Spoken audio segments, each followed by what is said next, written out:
She's 7 years old, she's in first grade. She has 3 brothers.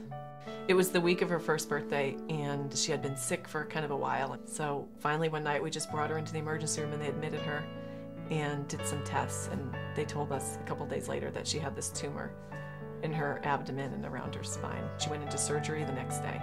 They told us they thought it was neuroblastoma. And then she went back into the ICU, and that's when they came out and said, we think she had some kind of damage to her spinal cord.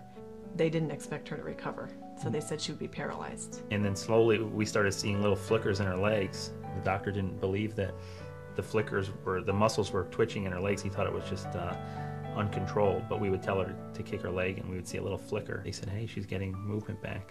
When she was in transplant, she started saying, because it was in the winter, when it gets warmer out, I want to have a lemonade stand. And then she kept saying it and saying it. But then she suddenly just sprung it on me that she wasn't going to keep the money. She thought she was going to donate the money to her hospital, she used to call it. And I said, oh, that's great, but it's really hard to raise a lot of money selling lemonade because it's not that expensive. She said, I don't care, I'll do it anyways.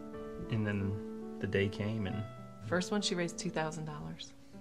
She had another one last year, and that's when it ended up in the paper and it turned into this big community happening. That's when she said, I feel funny giving it just to my kind of cancer because everyone wants to get rid of their tumors.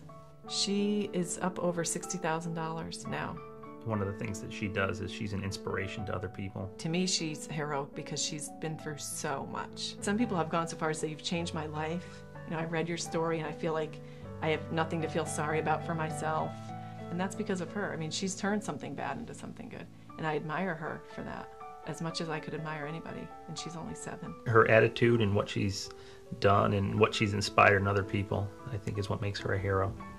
She's my hero.